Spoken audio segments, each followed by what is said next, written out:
Assalamualaikum warahmatullahi wabarakatuh. Perkenalkan, nama saya Jikri Abdul Hakim dengan NIM 22032006. Di sini saya akan membuat video tugas mata kuliah negosiasi dan advokasi bisnis. Di sini saya akan memaparkan beberapa materi dan yang saya bagi menjadi 5 segmen. Langsung saja kita mulai. Agribisnis adalah tulang punggung perekonomian banyak negara, termasuk Indonesia. Namun, di balik lahan hijau dan panen yang melimpah, ada beragam isu kompleks yang seringkali terabaikan. Isu-isu ini memerlukan suara yang kuat, strategi yang cerdas, dan advokasi yang efektif untuk memastikan keberlanjutan dan keadilan bagi semua pihak. Dalam video saya kali ini, saya akan menyelami dunia advokasi agribisnis, mulai dari mengidentifikasi isu-isu strategis, memahami teknik dan strategi modern, hingga mempersiapkan diri menghadapi krisis. Mari kita mulai video kita ini. Segmen pertama, mengapa agribisnis perlu diadvokasi? Pertama, mari kita pahami mengapa advokasi dalam agribisnis ini begitu krusial. Ada 3 isu utama yang menjadi fokus penting. Yang pertama adalah isu pangan lokal versus impor. Mengapa ini penting? Ketergantungan berlebihan pada impor mengancam kedaulatan pangan kita. Bayangkan, jika pasokan luar negeri terganggu, maka bagaimana dengan ketahanan pangan di dalam negeri? Selain itu, impor yang tidak terkontrol, terutama saat panen raya, bisa menekan harga produk petani lokal, membuat mereka merugi dan kehilangan semangat bertani. Advokasi di sini bertujuan untuk menerapkan kebijakan perlindungan pasar yang adil, meningkatkan investasi pada produktivitas lokal, menguatkan rantai pasok domestik, dan mengedukasi konsumen agar memilih produk pangan lokal kita. Isu kedua adalah keberlanjutan dan pertanian hijau. Kita semua tahu tentang dampak perubahan iklim, bukan? Praktik pertanian intensif yang tidak berkelanjutan menyebabkan degradasi tanah, polusi air, hilangnya keanekaragaman hayati, bahkan emisi gas rumah kaca. Advokasi, kita harus mendorong insentif pemerintah untuk praktik pertanian organik dan terpadu, regulasi yang lebih ketat terhadap bahan kimia berbahaya, serta edukasi keberlanjutan bagi petani. Dan isu ketiga tidak kalah pentingnya, yaitu perlindungan petani, UMKM agribisnis, dan akses pasar.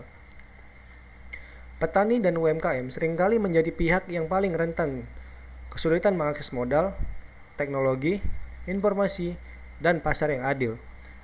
Advokasi di sini fokus pada penciptaan skema pembiayaan yang mudah diakses, meningkatkan akses teknologi dan informasi, pengembangan infrastruktur pasca panen, hingga perlindungan dan praktik monopoli pasar. Jadi, advokasi agribisnis bukan hanya tentang berbicara tentang menciptakan perubahan nyata untuk masa depan pangan dan kesejahteraan petani kita. Segmen kedua, senjata modern dalam advokasi. Di era modern ini, teknik dan strategi advokasi pun turut berkembang. Kita punya 3 senjata utama. Nah, senjata pertama yaitu digital advokasi. Era digital telah mengubah landscape advokasi secara signifikan. Media sosial, petisi online, dan kampanye digital menjadi alat ampuh untuk menjangkau khalayak luas. Kita bisa menyebarkan informasi, membangun komunitas, mengorganisir aksi, dan bahkan berinteraksi langsung dengan pembuat kebijakan melalui platform seperti Twitter, Facebook, Instagram, dan YouTube. Petisi online seperti Change.org juga memungkinkan kita mengumpulkan dukungan massal dengan cepat. Kampanye digital yang terkoordinasi dengan website, email. Petisi online seperti Change.org juga memungkinkan kita mengumpulkan dukungan massal dengan cepat. Kampanye digital yang terkoordinasi dengan website, email marketing, video, infografis, dan penggunaan hashtag dapat memperkuat pesan advokasi kita. Kemudian yang kedua yaitu grassroots advokasi atau advokasi akar rumput. Ini adalah kekuatan nyata dari bawah. Fokusnya pada mobilisasi dan pemberdayaan masyarakat di tingkat akar rumput, yaitu komunitas petani. Ini berarti mendukung pembentukan organisasi petani yang kuat, memberikan pendidikan tentang hak-hak mereka, memobilisasi aksi lokal dan membangun koalisi dengan organisasi lain. Mengapa ini efektif? Karena suara petani adalah suara yang paling autentik dengan memiliki legitimasi yang kuat. Tekanan dari konstituen di tingkat lokal dapat mendorong pembuatan kebijakan untuk lebih responsif. Dan yang ketiga yaitu media relation, yang dimana media adalah jembatan kita untuk menjangkau publik yang luas. Yang dimana tujuannya yaitu membangun hubungan baik dengan media cetak, elektronik, dan daring.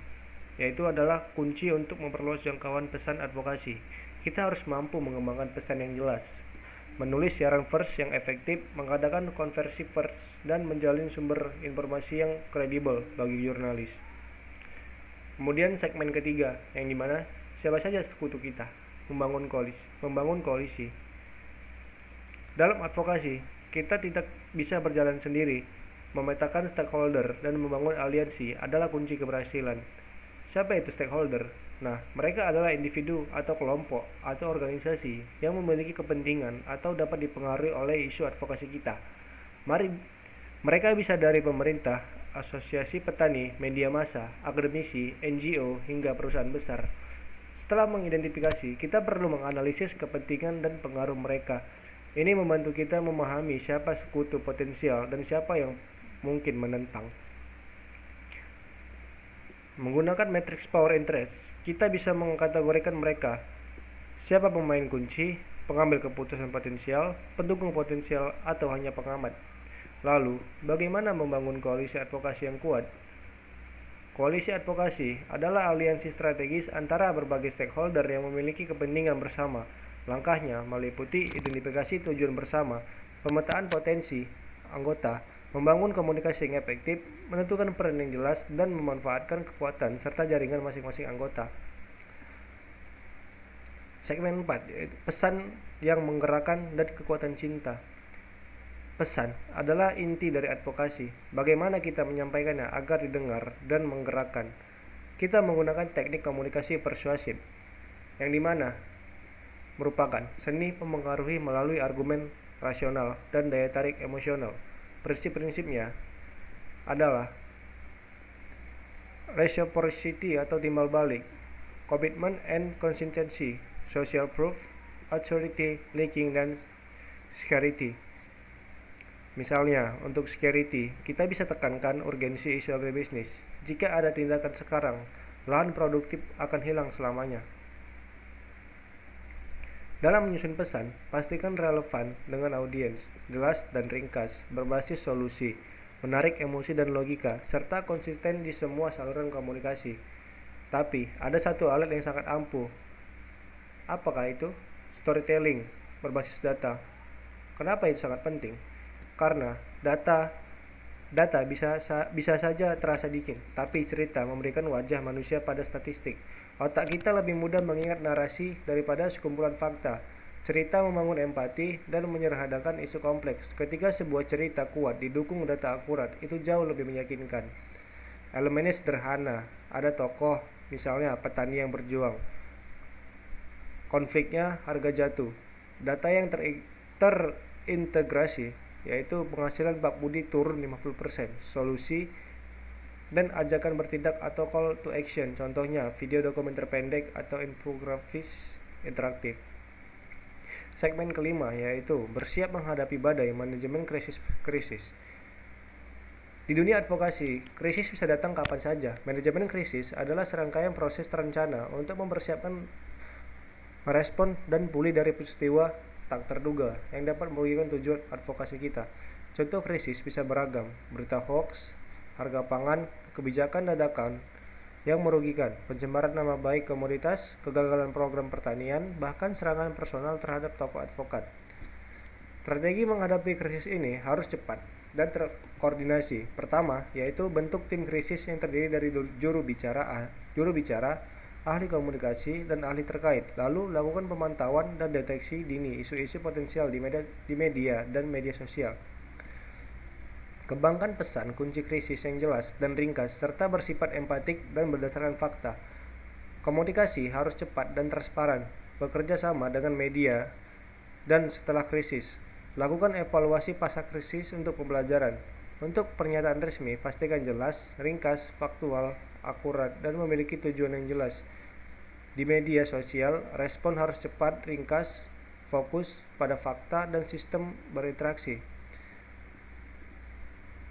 Kita telah menjelajahi berbagai aspek penting dalam advokasi agribisnis, dari mengidentifikasi isu strategis, memahami teknik advokasi modern, membangun koalisi yang kuat, menyusun pesan yang persuasif dan storytelling berbasis data, hingga manajemen krisis.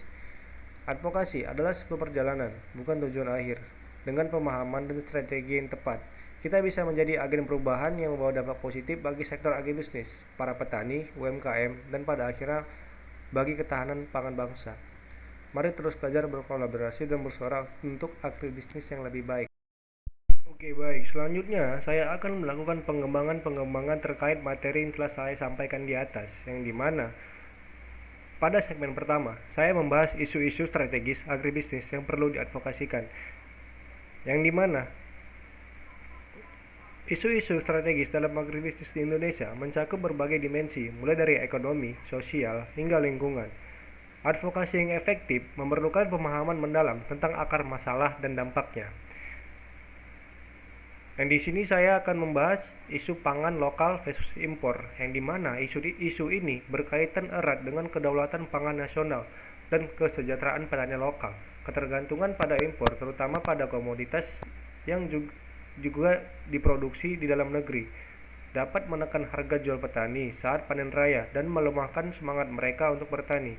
Advokasi diperlukan untuk menciptakan kebijakan yang melindungi pasar domestik, mendukung peningkatan produksi lokal, dan memastikan rantai pasok yang adil. Ini termasuk tarif impor yang disesuaikan, kuota impor yang bijak, serta edukasi publik tentang pentingnya mengkonsumsi produk lokal untuk mendukung ekonomi pedesaan dan menjamin kualitas pangan. Di sini saya akan menyampaikan contoh kasus yang dimana kasus ini terkait dengan isu-isu terkini, yang dimana contohnya itu kasus singkong di Lampung. Baru-baru ini petani singkong di Lampung menghadapi masalah karena anjloknya harga singkong. Akibatnya karena masuknya tapioka impor, dan ini menyebabkan singkong petani tidak laku di pasaran. Yang kedua, yaitu ada kasus impor jagung dan sapi perah, yang dimana pemerintah juga terus melakukan impor komoditas seperti jagung dan sapi perah yang tujuannya itu untuk ketahanan pangan dan program tertentu. Hal ini banyak menimbulkan pertanyaan tentang keseimbangan antara kebutuhan pasokan dan perlindungan produsen lokal. Dan untuk mengadvokasikan contoh yang saya sertakan di atas, yang dimana kelompok petani atau asosiasi agribisnis dapat mengadvokasi peninjauan ulang atau kebijakan impor tapioka dan jagung. Kemudian menyesuaikan tarif impor atau insentif bagi industri pengolahan lokal untuk menyerap hasil panen singkong atau petani. Selain itu, kampanye digital untuk mendorong konsumsi produk lokal dapat digencarkan. Yang kedua, yaitu isu keberlanjutan dan pertanian hijau atau green agriculture.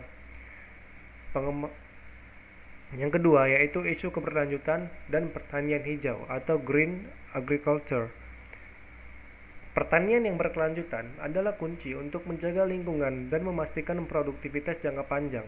Isu degradasi lahan, penggunaan pupuk kimia, dan pestisida berlebihan, serta dampaknya terhadap lingkungan dan kesehatan manusia, memerlukan perhatian serius.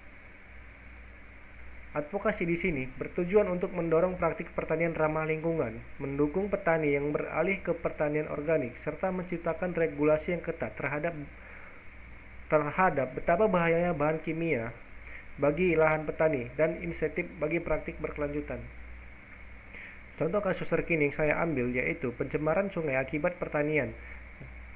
Data menunjukkan 80% sungai di Indonesia tercemar berat, termasuk kandungan logam berat dan bahan kimia berbahaya, yang salah satunya bisa berasal dari limbah pertanian. Yang selanjutnya yaitu degradasi lahan pertanian. Penggunaan pupuk kimia dan pestisida yang berlebihan telah menyebabkan kerusakan pada kondisi tanah pertanian di Indonesia, khususnya di Pulau Jawa. Kemudian krisis iklim dan dampaknya. Perubahan iklim yang ekstrim telah membawa dampak besar pada petani di Indonesia, menuntut adaptasi dan mitigasi dalam praktik pertanian. Kemudian advokasi yang relevan untuk contoh yang saya sebutkan di atas, yaitu NGO, lingkungan, atau kelompok petani dapat mengadvokasikan kebijakan tentang pembatasan penggunaan pestisida tertentu, kampanye edukasi untuk petani tentang praktik pertanian organik dan agroforestry, serta mendorong pemerintah untuk memberikan insentif bagi pertanian berkelanjutan. Kemudian ada perlindungan petani, UMKM agribisnis, dan akses pasar. Kemudian ada perlindungan petani, UMKM. Kemudian yang ketiga yaitu perlindungan petani, UMKM agribisnis, dan akses pasar, yang dimana petani dan UMKM agribisnis seringkali menghadapi kendala akses modal, teknologi, informasi, dan pasar yang tidak adil, yang dimana disebabkan oleh kurangnya modal usaha, harga produk yang tidak stabil, penguasaan lahan yang sempit, dan kelangkaan sarana produksi atau saprodi adalah masalah klasik yang tidak kunjung membaik. Advokasi harus berfokus pada pembangunan kelembagaan petani yang kuat, fasilitasi akses ke pembiayaan, teknologi tepat guna, serta kemitraan yang adil dengan pihak lain. Contoh kasus yang saya ambil pada perlindungan petani, UMKM agribisnis, dan akses pasar yaitu minimnya regenerasi petani. Salah satu masalah paling terlihat saat ini adalah kurangnya minat generasi muda untuk terjun ke sektor pertanian. Dengan mayoritas petani Indonesia saat ini kebanyakan pada kalangan orang tua yang umurnya itu 40 tahun sampai 60 tahun. Yang kemudian sistem penjualan merugikan petani, yang dimana rantai distribusi yang panjang dan praktik oligopoli atau kartel seringkali menyebabkan harga di tingkat petani anjlok saat panen, sementara harga di konsumen tetap tinggi. Selanjutnya, sulitnya akses modal dan kelangkaan pupuk atau benih. Petani di Indonesia saat ini sering kesulitan mendapatkan modal usaha karena usaha tani dianggap berisiko. Selain itu, masalah pupuk yang langka dan mahal serta kualitas benih yang buruk masih menjadi keluhan. Yang dimana untuk mengadvokasikan contoh-contoh yang telah saya sampaikan, membentuk organisasi petani untuk pemotongan rantai pasok dengan mendorong model koperasi atau kemitraan langsung dengan industri atau retail. Mereka juga bisa menuntut program akses modal yang lebih mudah, misalnya KUR atau kredit usaha rakyat yang efektif, subsidi pupuk yang tepat sasaran, dan program pelatihan serta penyuluhan yang lebih masif untuk menarik generasi muda. Kemudian materi kedua yaitu teknik dan strategi advokasi modern dalam agribisnis. Advokasi di era digital menuntut penggunaan berbagai teknik dan strategi yang inovatif untuk mencapai tujuan. Di sini, saya akan memaparkan tiga poin penting untuk mencapai teknik dan strategi advokasi. Yang dimana yang pertama yaitu digital advokasi. Yang dimana digital advokasi ini berupa media sosial, petisi online, dan kampanye digital, yang dimana memungkinkan advokat agribisnis untuk menyebarkan informasi, membangun komunitas, dan mengorganisir aksi, dan bahkan berinteraksi langsung dengan pembuat kebijakan. Kecepatan dan jangkauan media digital yang sangat vital dalam membentuk opini publik dan memobilisasi dukungan. Contoh kasus yang saya ambil yaitu kampanye media sosial untuk isu petani. Banyak kampanye digital seperti hashtag di media platform seperti Twitter, yaitu hashtag petani berdaulat atau Save Sawah, yang dimana diketahui kebanyakan sekarang ini alih fungsi lahan sawah menjadi perumahan itu cukup marak terjadi. Nah, meskipun beberapa kasusnya itu mungkin sudah lampau, namun tekniknya masih relevan, yang dimana menunjukkan bagaimana tagar atau hashtag dan konten kreatif dapat digunakan untuk edukasi publik dan advokasi kebijakan.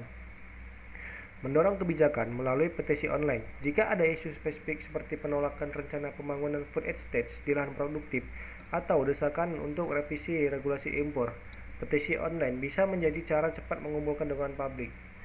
Advokasi yang relevan terkait contoh yang telah saya paparkan yaitu membuat infografis data tentang kerugian petani akibat harga jatuh dan menyebarkannya di media sosial.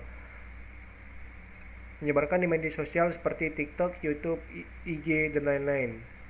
Kemudian meluncurkan petisi online untuk menuntut pemerintah mengatasi kelangkaan pupuk subsidi. Kemudian grassroots advokasi, yang dimana advokasi akar rumput, pengembangan materi. Kemudian poin kedua yaitu grassroots advokasi atau advokasi akar rumput. Advokasi akar rumput terletak pada mobilisasi dan pemberdayaan komunitas yang terdampak langsung. Dalam hal ini, petani melibatkan pembangunan organisasi petani yang kuat, pendidikan tentang hak-hak mereka, mobilisasi aksi lokal, dan pembangunan koalisi dengan organisasi lain. Suara otentik dari akar rumput memiliki legitimasi yang kuat dan dapat menekan pembuat kebijakan.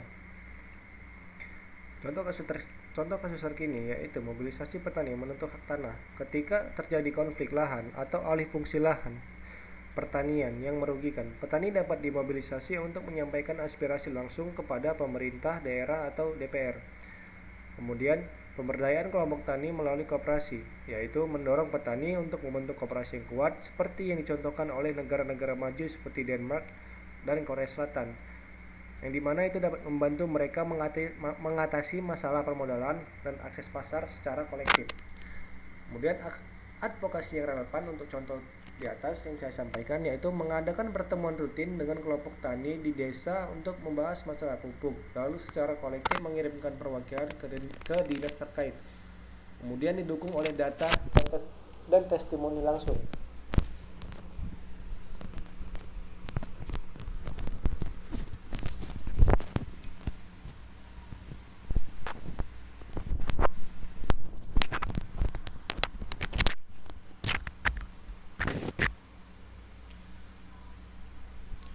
Kemudian poin ketiga itu ada media relation, yang dimana membangun hubungan baik dengan media massa atau media cetak, media elektronik atau media daring, yang dimana tujuannya itu adalah kunci untuk memperluas jangkauan pesan dan membentuk opini publik. Strateginya meliputi pengembangan pesan yang jelas dan ringkas, penulisan siaran pers yang efektif, penyelenggaraan konversi pers secara proaktif, dan wawancara dengan juru bicara yang kredibel. Contoh kasusnya yaitu peliputan isu kemiskinan petani, yang dimana organisasi advokasi dapat mendekati media untuk meliput kisah-kisah petani yang hidup di bawah garis kemiskinan, menekankan bahwa kondisi mereka tidak membaik selama 1 dekade terakhir.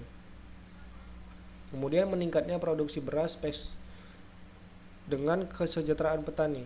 Meskipun Badan Pusat Statistik atau BPS mencatat lonjakan produksi beras, media dapat menyorot apakah peningkatan ini sejalan dengan peningkatan kesejahteraan petani atau justru menimbulkan masalah harga yang anjlok. Kemudian advokasi yang relevan dari contoh yang telah saya sampaikan yaitu mengundang jurnalis untuk meliput demonstrasi damai petani yang menuntut harga gabah yang adil, atau merilis siaran pers yang berisi data dan analisis tentang dampak impor terhadap harga produk lokal. Kemudian materi selanjutnya yaitu pemetaan stakeholder dan aliansi advokasi dalam agribisnis, yang dimana membangun koalisi adalah strategi yang esensial dalam advokasi, memungkinkan berbagai pihak dengan kepentingan bersama untuk bersatu dan memperkuat suara mereka. Di sini saya akan menyampaikan 2 poin untuk materi ini, yaitu poin pertama itu ada identifikasi stakeholder strategis, yang dimana stakeholder dalam agribisnis sangat beragam, mulai dari pemerintah, Kementerian Pertanian, Perdagangan, Keuangan, Lingkungan Hidup, Bappenas, Pemda, dan lain-lain. Kemudian ada asosiasi petani, media, akademisi, organisasi dan pemerintah atau NGO, hingga perusahaan besar, swasta, dan BUMN. Memahami peran, kepentingan, dan pengaruh masing-masing sangat penting dalam menyusun strategi advokasi. Contoh kasusnya yaitu penyusutan lahan pertanian, yang dimana ketika terjadi alih fungsi lahan besar-besaran, stakeholder kuncinya adalah Kementerian ATR atau BPN, Kementerian Pertanian, pemerintah daerah, pengembangan properti, dan tentu saja petani pemilik lahan. Kemudian isu subsidi pupuk, stakeholdernya meliputi Kementerian Pertanian yaitu sebagai penentu kebijakan, kemudian Kementerian Keuangan sebagai alokasi anggaran negara, kemudian BUMN pupuk atau produsen atau distributor pupuk terbesar, yang dimana dia terbagi di berbagai daerah. kemudian kelompok tani dan petani itu sendiri. Advokasi yang relevan untuk contoh di atas yaitu untuk isu pupuk langka atau mahal. Koalisi dapat dibentuk antara asosiasi petani, lembaga penelitian yang menyediakan data tentang kebutuhan pupuk. Kemudian NGO yang fokus pada kesejahteraan petani dan media massa untuk mengawal isu ini. Kemudian poin kedua yaitu strategi membangun koalisi advokasi, yang dimana koalisi advokasi adalah aliansi strategis berbagai stakeholder dengan kepentingan bersama. Langkah-langkahnya meliputi identifikasi tujuan bersama, pemetaan potensi anggota koalisi, membangun komunikasi efektif, penentuan peran dan tanggung jawab, serta membangun kepercayaan antar anggota. Contoh kasusnya yaitu aliansi untuk ketahanan pangan nasional. Berbagai pihak nasional seperti pemerintah, akademisi, media, dan organisasi masyarakat sipil atau WMS diharapkan dapat berkolaborasi untuk menciptakan kebijakan dan inovasi yang lebih inklusif dan berpihak pada petani kecil. Kemudian melibatkan petani dalam perumusan kebijakan, yaitu survei menunjukkan bahwa sebagian besar petani merasa tidak dilibatkan dalam perumusan kebijakan. Koalisi advokasi dapat mendorong pemerintah untuk lebih aktif melibatkan petani dalam proses ini. Kemudian advokasi yang relevan dalam contoh yang telah saya paparkan yaitu membentuk koalisi petani muda Indonesia yang terdiri dari perwakilan petani muda, akademisi agribisnis, perusahaan teknologi pertanian, yaitu untuk solusi digital, dan influencer media sosial untuk mengadvokasi regenerasi petani, yang dimana tujuannya yaitu menarik dan memberdayakan generasi muda di sektor pertanian. Kemudian materi selanjutnya yaitu komunikasi dan penyampaian pesan advokasi yang efektif dalam agribisnis, yang dimana penyampaian pesan yang efektif adalah fondasi advokasi. Ini bukan hanya tentang apa yang dikatakan, tetapi bagaimana itu dikatakan dapat menggerakkan audiens. Di sini saya akan menyampaikan 2 poin pada materi ini, yaitu poin pertama, teknik komunikasi persuasif. Teknik komunikasi persuasif adalah seni mempengaruhi sikap atau tindakan orang lain melalui argumen rasional dan emosional. Prinsip-prinsipnya seperti reciprocity, commitment, and consistency, dan security dapat diterapkan. Pesan harus relevan atau jelas, berbasis solusi, menarik emosi dan logika, serta konsisten. Di mana contoh kasusnya yaitu mempersuasi pembuat kebijakan tentang pupuk subsidi, yaitu menggunakan prinsip authority dengan menghadirkan pakar pertanian yang kredibel untuk menjelaskan dampak kelangkaan pupuk terhadap produksi pangan, menggunakan social proof dengan menunjukkan data bahwa ribuan petani di berbagai daerah terdampak kelangkaan pupuk. Kemudian kampanye konsumsi produk lokal, yang dimana menggunakan prinsip linking dengan menampilkan cerita inspiratif petani lokal yang sukses, atau security dengan menekankan bahwa keberlanjutan pangan lokal akan terancam jika kita tidak mendukung petani sekarang. Kemudian advokasi yang relevan dari contoh tersebut yaitu membuat video singkat yang menampilkan data penurunan pendapatan petani atau fakta, diselingi dengan testimoni emosional dari petani yang kesulitan dengan narator yang memiliki otoritas, misalnya ketua asosiasi petani. Poin kedua yaitu storytelling berbasis data dalam agribisnis, yaitu storytelling berbasis data adalah alat yang ampuh untuk menghubungkan data dengan pengalaman manusia, membuatnya lebih mudah dipahami, diingat, dan direspon secara emosional. Ini menghumanisasi isu, membangun empati, menyederhanakan kompleksitas, dan lebih meyakinkan. Elemennya itu meliputi tokoh atau konflik atau masalah yang dimana didukung oleh data, kemudian solusi, data terintegrasi, dan call to action.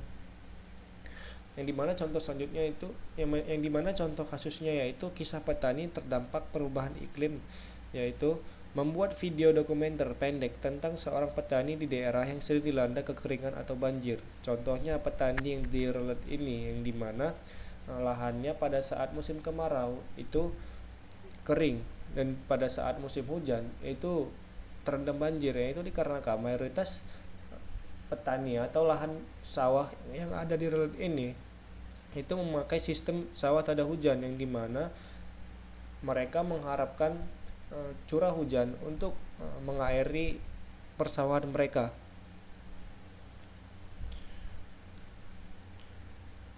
Kemudian dampak alih fungsi lahan. Membuat infografis interaktif yang menunjukkan bagaimana sebuah desa kehilangan lahan pertaniannya atau produktivitas lahannya karena alih fungsi lahan, dengan data luas lahan yang hilang dan dampak ekonomi terhadap masyarakat lokal. Kemudian advokasi yang relevan untuk contoh tersebut yaitu mengembangkan testimoni petani yang menceritakan pengalaman mereka dengan harga gabah yang anjlok, diperkuat dengan grafik harga pasar dan harga di tingkat petani. Ini bisa disebarkan melalui media sosial seperti TikTok, YouTube, Instagram, dan lain-lain yang disajikan dalam pertemuan advokasi. Kemudian materi terakhir yaitu manajemen krisis dalam advokasi agribisnis, yang dimana krisis dapat mengancam kredibilitas dan tujuan advokasi. Kemampuan untuk merespon dengan cepat dan efektif adalah krusial. Di sini saya akan menyampaikan 2 poin dalam materi ini, yaitu yang poin pertama yaitu manajemen krisis adalah proses terencana untuk mempersiapkan, merespon, dan pulih dari peristiwa tak terduga yang dapat merugikan tujuan advokasi atau kredibilitas organisasi. Contoh krisis meliputi berita hoax tentang harga pangan, kebijakan dadakan yang merugikan, misalnya larangan ekspor impor. Kemudian pencemaran nama baik komoditas atau serangan personal terhadap tokoh advokat. Contoh kasusnya yaitu hoax harga pangan, yang dimana penyebaran informasi palsu tentang kenaikan drastis harga beras yang memicu kepanikan dan destabilisasi pasar bagi kelompok advokasi petani. Ini memicu kebijakan kontrol harga yang merugikan. Kemudian kebijakan larangan ekspor tiba-tiba. Kebijakan dadakan larangan ekspor komoditas tertentu, misalnya minyak goreng atau batu bara yang sempat terjadi, atau larangan impor produk pertanian, dapat menjadi krisis besar bagi asosiasi pengusaha agribisnis atau eksportir karena mengancam keberlangsungan usaha. Kemudian advokasi yang relevan dalam contoh tersebut yaitu tim advokasi harus proaktif, yaitu memantau isu di media sosial. Jika muncul hoax harga pangan, segera bentuk tim krisis, siapkan pesan klarifikasi yang faktual dan sebarkan secara cepat melalui saluran resmi dari media sosial. Dan poin kedua yaitu ada strategi menghadapi penolakan, yang dimana ada ancaman atau misinformasi dan pernyataan resmi. Respon terhadap krisis harus cepat, terkoordinasi, dan strategis. Ini melibatkan pembentukan tim krisis, pemantauan dini, pengembangan pesan kunci yang konsisten, kemudian yang cepat dan transparan dengan media, serta evaluasi pasca krisis. Pernyataan resmi harus jelas, ringkas, faktual, akurat, dan memiliki tujuan yang jelas di media sosial.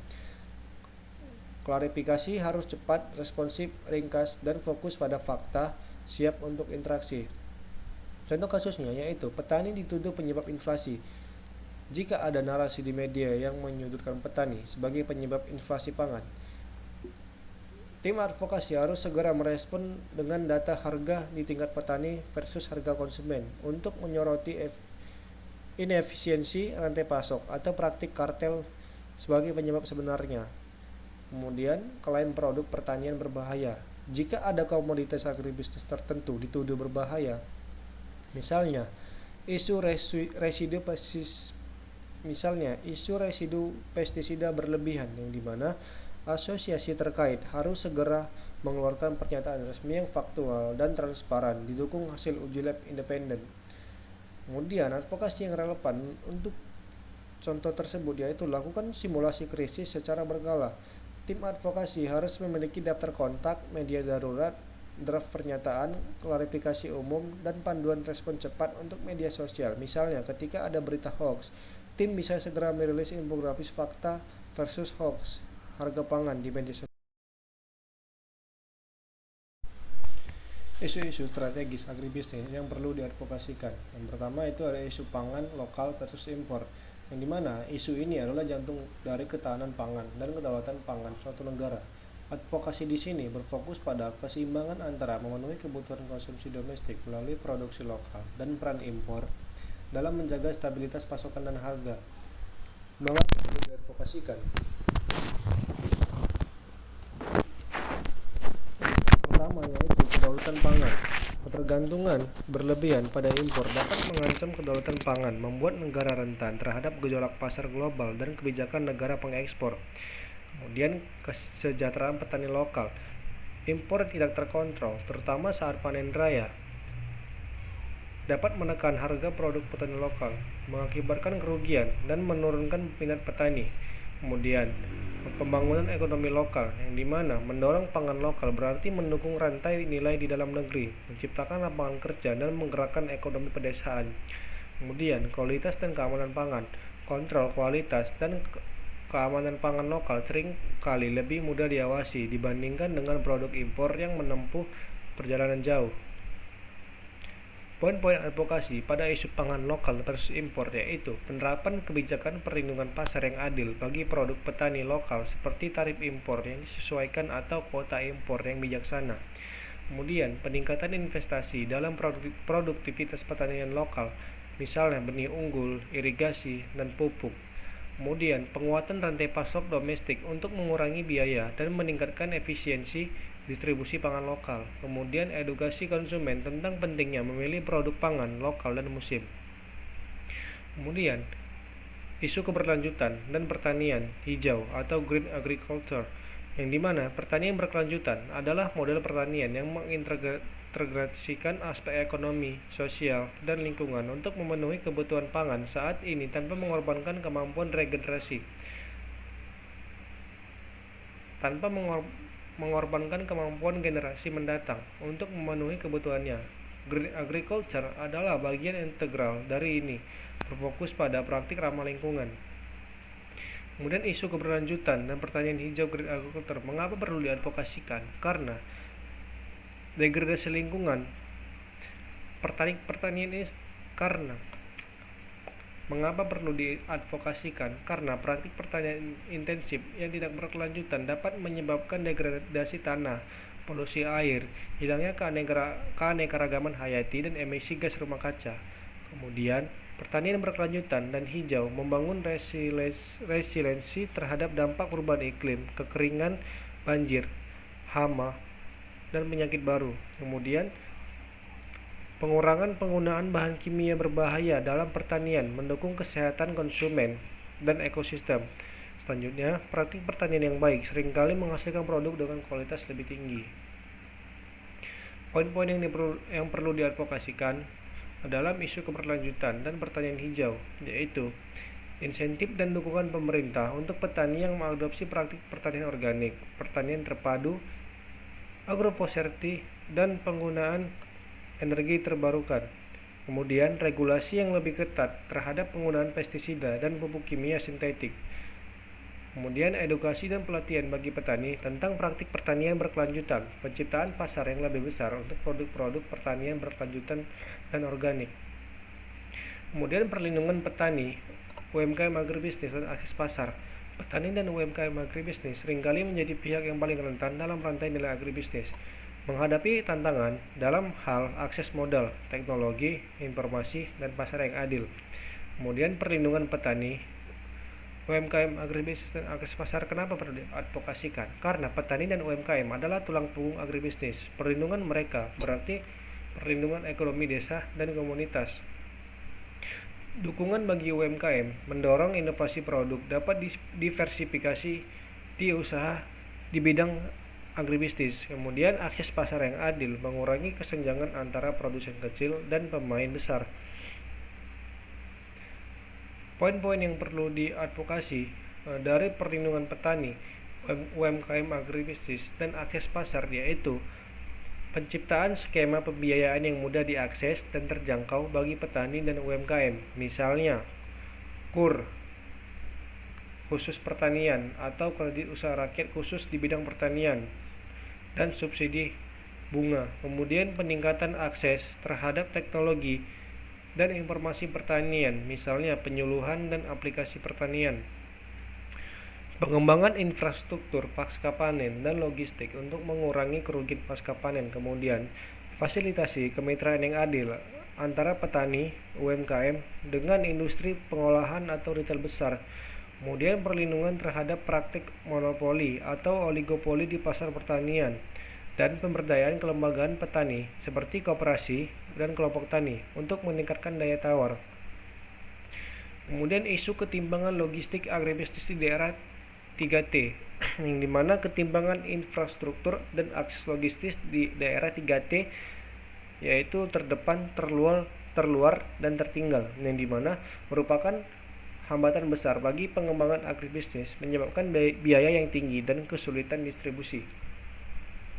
Mengapa perlu diadvokasikan? Karena biaya logistik yang tinggi menyebabkan harga produk pertanian di daerah 3T menjadi mahal bagi konsumen. Sementara harga di tingkat petani menjadi sangat rendah karena sulitnya akses pasar. Kemudian kurangnya fasilitas penyimpanan dan transportasi yang memadai menyebabkan tingginya kerugian pasca panen. Selanjutnya, petani di daerah 3T kesulitan mencari produk mereka ke pasar yang lebih luas, membatasi potensi pendapatan mereka. Kemudian mengatasi ketimpangan logistik krusial untuk pembangunan ekonomi yang merata di seluruh wilayah. Poin-poin advokasi dari poin di atas yaitu peningkatan investasi pemerintah dalam pembangunan infrastruktur jalan, jembatan, pelabuhan, irigasi, dan bandara di daerah 3T. Kemudian pengembangan pusat-pusat pengumpulan dan distribusi produk pertanian di tingkat lokal atau regional, dan pemberian insentif bagi perusahaan logistik untuk beroperasi di daerah 3T. Selanjutnya pemanfaatan teknologi digital untuk informasi logistik dan manajemen rantai pasok di daerah terpencil, dan pengembangan moda transportasi alternatif yang sesuai dengan kondisi geografis daerah 3T. Studi kasus, advokasi pangan organik di era food estate dan digitalisasi supply chain. Studi kasus ini menyoroti bagaimana advokasi pangan organik dapat berinteraksi dengan dua tren besar, seperti program food estate atau lumbung pangan skala besar, dan digitalisasi rantai pasok, yang dimana latar belakangnya yaitu pangan organik, yang dimana sektor yang berkembang pesat didorong oleh kesadaran konsumen akan kesehatan dan lingkungan. Namun tantangannya adalah sertifikasi, biaya produksi yang lebih tinggi, dan akses pasar. Kemudian food estates, yang dimana food estates ini adalah program pemerintah yang tujuannya untuk menciptakan kawasan produksi pangan berskala besar, seringkali untuk komoditas tertentu. Tujuan utamanya adalah ketahanan pangan nasional atau swasembada pangan. Tetapi ada kekhawatiran tentang dampak lingkungan dari food estate tersebut. Kemudian digitalisasi supply chain, yang dimana penggunaan teknologi seperti IoT, blockchain, AI, e-commerce, dan lain-lain, yang dimana untuk meningkatkan efisiensi, transparansi, dan keterlacakan dalam rantai pasok. Kemudian studi kasus lainnya yaitu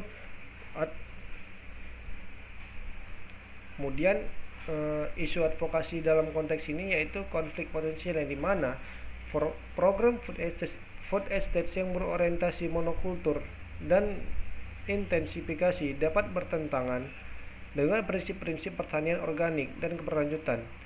Advokasi diperlukan untuk memastikan bahwa food estates mempertimbangkan praktik berkelanjutan atau bahkan mengintegrasikan zona organik. Kemudian digitalisasi dapat menjadi alat advokasi yang kuat untuk pangan organik. Platform e-commerce dapat menghubungkan langsung petani organik dengan konsumen. Blockchain dapat menjamin transparansi sertifikasi dan ketelusuran produk, dan data analitik dapat mengidentifikasi pasar potensial. Kemudian advokasi untuk penyederhanaan proses sertifikasi organik dan pengembangan standar yang terjangkau bagi petani kecil.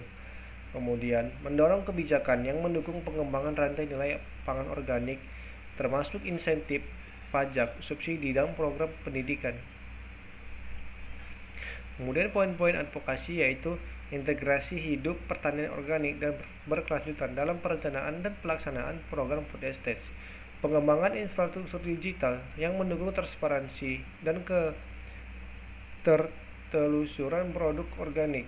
Kemudian fasilitasi akses petani organik ke platform digital dan pelatihan penggunaan teknologi. Kemudian penyusunan regulasi yang jelas dan mendukung ekosistem pangan organik, termasuk skema sertifikasi partisipasi atau PGS sebagai alternatif sertifikasi pihak ketiga untuk petani skala kecil.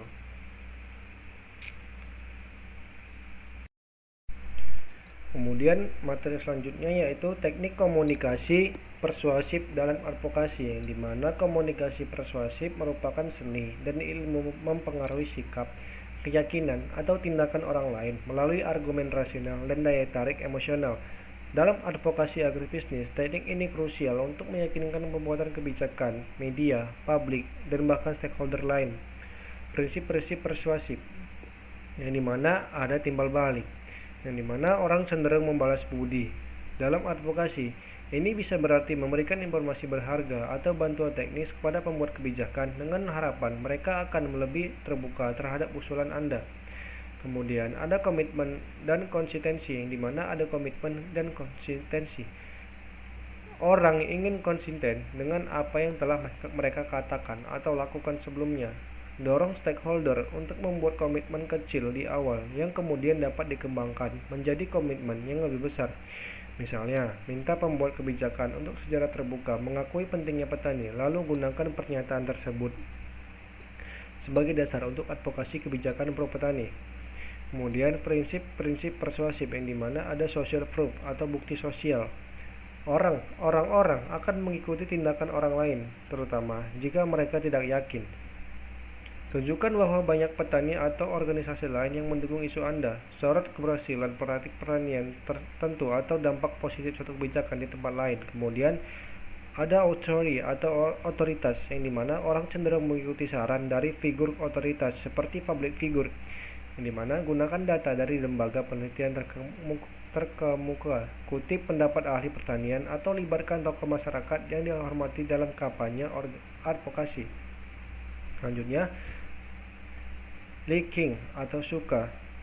Orang lebih mudah dibujuk atau orang yang mereka sukai. Bangun hubungan baik dengan target advokasi. Tampilkan kredibilitas dan berkomunikasi dengan cara yang ramah dan dapat dipercaya.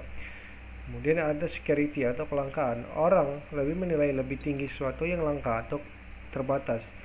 Tekanan urgensi isu agribisnis, misalnya jika tidak ada tindakan sekarang, lahan produktif akan hilang selamanya, atau generasi muda akan meninggalkan sektor ini. Kemudian ada penyusunan pesan yang efektif, yang dimana ada relevansi pesan harus relevan dengan kepentingan dan nilai-nilai audiens target. Bagi pembuat kebijakan, fokus pada dampak ekonomi atau stabilitas sosial. Bagi konsumen, fokus pada keamanan pangan atau keberlanjutan lingkungan. Kemudian pesan harus jelas dan ringkas, yang dimana hindari jargon teknis. Sampaikan pesan utama dengan kalimat yang mudah dipahami dan diingat. Kemudian pesan berbasis solusi. Jangan hanya menyajikan masalah, tetapi juga tawarkan solusi konkret dan realistis. Misalnya, bukan hanya harga pupuk mahal, tapi pemerintah perlu mengimplementasikan skema subsidi pupuk yang lebih tepat sasaran dan transparan.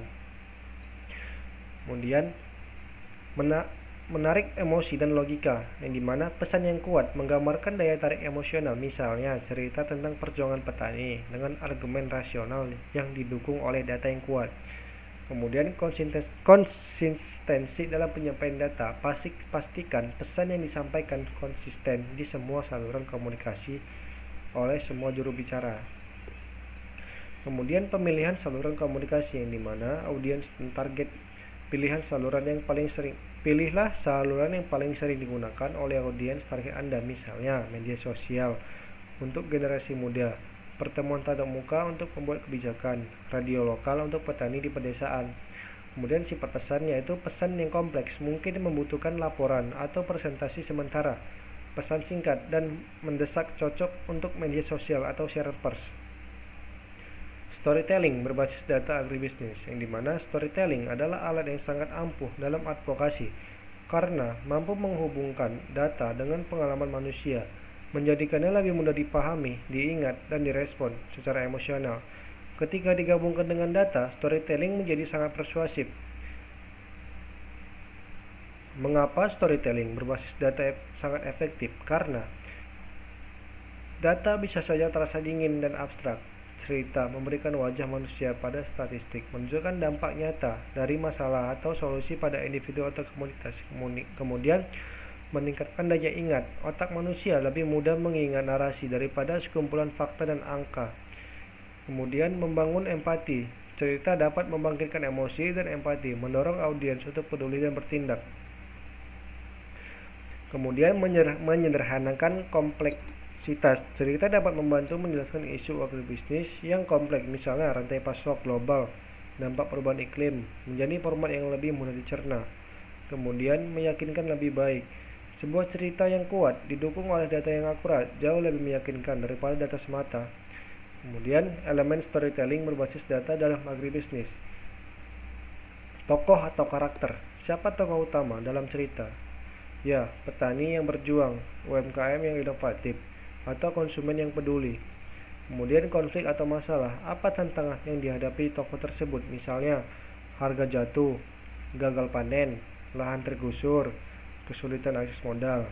Nah, disinilah data dapat masuk, menunjukkan skala masalah. Misalnya, penghasilan Pak Budi turun 50% karena harga jagung anjlok. Didukung oleh data BPS menunjukkan harga jagung di tingkat petani memang turun 45% dalam 3 bulan terakhir. Kemudian, aksi atau perjuangan. Apa yang dilakukan tokoh untuk mengatasi masalah? Misalnya, Pak Budi mencoba beralih ke pertanian organik atau sekelompok petani membentuk koperasi. Kemudian resolusi dan harapan. Apa solusi yang diadvokasikan atau apa dampak positif yang mungkin terjadi jika solusi diterapkan? Misalnya dengan adanya kebijakan subsidi benih, Pak Budi bisa kembali menanam dan produktivitas daerah kami bisa naik 20%. Berdasarkan simulasi akademisi pertanian, data yang terintegrasi, data yang tidak disajikan secara terpisah, melainkan dianyam ke dalam narasi untuk memperkuat klaim dan memberikan bukti. Visualisasi data seperti infografis, grafik, dan menyertai cerita untuk memberikan dukungan visual. Call to action, yang dimana apa yang diharapkan dari audiens setelah mendengar cerita. Misalnya, dukung petisi kami, hubungi wakil rakyat Anda, beli produk petani lokal. Contoh penerapan dalam agribisnis. Video dokumenter pendek mengisahkan perjuangan seorang petani kopi di pedalaman yang kesulitan menjual produknya karena infrastruktur yang buruk atau jalan yang buruk. Diselingi dengan data tentang minimnya akses jalan di daerah 3T. Infografis interaktif yang dimana cerita tentang bagaimana suatu desa beralih ke pertanian berkelanjutan dengan data yang menunjukkan peningkatan pendapatan petani dan pengurangan jejak karbon. Kemudian contoh penerapan dalam agribisnis. Testimoni petani, kutipan langsung dari petani yang menggambarkan dampak positif atau negatif suatu kebijakan diperkuat dengan statistik yang relevan. Kemudian laporan advokasi yang dimana struktur laporan yang diawali dengan cerita inspiratif atau gambaran masalah di lapangan, diikuti oleh analisis data dan rekomendasi kebijakan. Kemudian materi yang terakhir yaitu adalah manajemen krisis dalam advokasi agribisnis. Apa itu manajemen krisis dalam konteks advokasi? Yaitu adalah serangkaian proses dan tindakan yang tercerna untuk mempersiapkan, merespon, dan pulih dari peristiwa tak terduga yang dapat merugikan tujuan advokasi, kredibilitas organisasi, atau kelompok yang diwakili. Tujuannya adalah meminimalkan dampak negatif dan jika mungkin mengubah krisis menjadi peluang. Contoh krisis dalam advokasi agribisnis seperti berita hoax harga pangan, misalnya tersebarnya informasi palsu tentang kenaikan drastis harga beras yang memicu kepanikan konsumen dan destabilisasi pasar bagi kelompok advokasi petani. Ini bisa menjadi krisis karena dapat memicu kebijakan kontrol harga yang merugikan petani atau menyudutkan petani sebagai penyebab kenaikan harga. Kemudian, kebijakan dadakan larangan ekspor impor. Pemerintah secara tiba-tiba mengeluarkan kebijakan larangan ekspor komoditas tertentu, misalnya minyak goreng, batu bara, dan CPO, atau larangan impor produk pertanian. Ini bisa menjadi krisis besar bagi asosiasi pengusaha agribisnis atau eksportir karena langsung mengancam keberlangsungan usaha dan rantai pasok. Contoh krisis dalam advokasi agribisnis selanjutnya yaitu pencemaran nama baik komoditas. Sebuah produk pertanian tertentu, misalnya kelapa sawit dan produk hortikultura, dituduh memiliki dampak negatif serius terhadap lingkungan atau kesehatan tanpa bukti ilmiah yang kuat, yang disebabkan luas oleh media atau kelompok tertentu. Ini menjadi krisis bagi asosiasi produsen komoditas tersebut. Kegagalan program pertanian skala besar. yaitu sebuah program pemerintah, misalnya food estate, yang diadvokasikan atau dikritik oleh organisasi seperti Greenpeace, aktivis lingkungan lainnya, ternyata mengalami kegagalan besar yang menyebabkan kerugian dalam lingkungan. Ini dapat menjadi krisis kepercayaan bagi pihak yang mengadvokasi atau mengkritik program tersebut, tergantung pada posisi mereka. Kemudian serangan personal terhadap tokoh-tokoh advokat. Tokoh kunci dalam advokasi pertanian diserang secara personal dengan tuduhan yang tidak benar atau pencemaran nama baik yang dapat melemahkan gerakan advokasi secara keseluruhan. Kemudian strategi menghadapi penolakan ancaman atau misinformasi, yang dimana menghadapi penolakan ancaman atau misinformasi memerlukan respon yang cepat, terorganisasi dan strategis.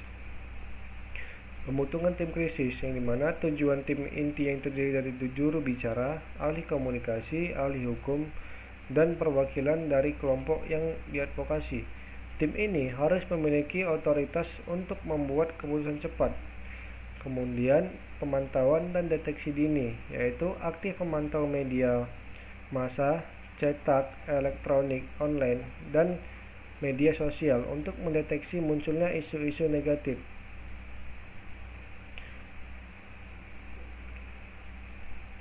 Misinformasi atau ancaman sedini mungkin. Kemudian gunakan alat social listening untuk melacak sebutan merek, hashtag terkait, dan sentimen publik. Kemudian penilaian analisis. Setelah krisis terdeteksi, lakukan analisis mendalam. Apa sumber kritis? Seperti luas dampaknya, siapa saja terpengaruh, atau fakta-fakta sebenarnya, siapa pihak-pihak yang menyebarkan misinformasi atau ancaman. Bedakan antara kritik yang valid dan misinformasi atau hoax. Pengembangan pesan kunci. Rumusan pesan-pesan kunci yang jelas, ringkas, akurat, dan konsisten. Fokus pada fakta, koreksi misinformasi, dan penegasan posisi advokasi. Hindari bahasa yang emosional atau defensif. Kemudian respon cepat dan tepat. Jangan menunda respon, karena penundaan dapat memperburuk situasi dan menimbulkan persepsi negatif. Kemudian pilih saluran yang tepat, yaitu tergantung pada sifat krisis, misalnya pernyataan pers, klarifikasi di media sosial, surat terbuka, dialog dengan pihak terkait. Kemudian transparansi, bersikap terbuka dan jujur sejauh mungkin. Kemudian empati, akui kekhawatiran publik atau pihak yang terdampak. Kemudian fokus pada solusi. Jika krisis terkait masalah, sampaikan langkah-langkah yang akan diambil untuk mengatasinya. Kemudian langkah-langkah untuk melawan misinformasi dan hoax, yang dimana fakta dan bukti. Sajikan data dan bukti konkret untuk membantah misinformasi. Kemudian klarifikasi. Lakukan klarifikasi publik secara tegas melalui media, platform digital. Kemudian edukasi publik. Jika perlu, luncurkan kampanye edukasi untuk meningkatkan literasi media dan kritis masyarakat terhadap informasi yang diterima. Kemudian melapor ke platform atau pihak berwenang. Jika misinformasi disebarkan melalui platform tertentu, laporkan untuk tindakan lebih lanjut. Libatkan influencer atau ahli. Minta bantuan pihak yang memiliki kredibilitas untuk menyebarkan fakta atau membantah hoax, seperti Forecast Deddy Corbuzier. Kemudian evaluasi dan pembelajaran. Setelah krisis mereda, lakukan evaluasi menyeluruh tentang bagaimana krisis ditangani. Identifikasi pelajaran yang bisa diambil untuk meningkatkan kesigapan di masa depan. Kemudian perbarui rencana manajemen krisis jika diperlukan. Teknik membuat pernyataan resmi dan klarifikasi di media sosial. Pernyataan resmi dan klarifikasi di media sosial memerlukan pendekatan yang berbeda, namun tetap konsisten dalam pesan. Kemudian pernyataan resmi. Jelas dan ringkas, sampaikan poin-poin utama dalam berbagai paragraf. Kemudian faktual dan akurat, pastikan semua informasi yang disampaikan benar dan dapat diverifikasi. Kemudian tujuan yang jelas, apa yang ingin disampaikan dengan pernyataan ini, misalnya mengklarifikasi, membantah tuduhan, atau mengumumkan tindakan. Kemudian satu suara, pastikan hanya satu juru bicara resmi yang ditunjuk untuk memberikan pernyataan. Kemudian call to action. Jika relevan, sertakan apa yang diharapkan dari pihak lain atau publik. Kemudian kontak media. Sertakan informasi juru bicara untuk menyertakan lebih lanjut.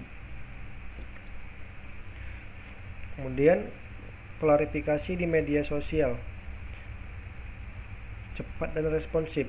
Waktu sangat krusial di media sosial. Kemudian gunakan bahasa yang tepat karena menggunakan bahasa yang sesuai dengan platform dan audiens Anda, namun tetap profesional. Kemudian ringkas to the point. Pengguna media sosial memiliki rentang perhatian yang pendek, maka perlu secara ringkas tapi to the point. Fokus pada fakta, koreksi misinformasi dengan fakta singkat dan jelas. Kemudian gunakan visual. Infografis atau grafik singkat dapat membantu memvisualisasikan data dan memperkuat pesan. Kemudian gunakan hashtag relevan untuk memastikan pesan untuk menjangkau audiens yang tepat. Kemudian bersiap untuk interaksi, harapan, pertanyaan atau komentar, dan bersiaplah untuk meresponnya secara bijaksana. Mungkin itu saja yang dapat saya sampaikan pada video kali ini. Jikalau ada salah-salah kata atau penyampaian yang kurang tepat, saya memohon maaf. Saya akhiri, wabillahi taufiq wal hidayah. Wassalamualaikum warahmatullahi wabarakatuh.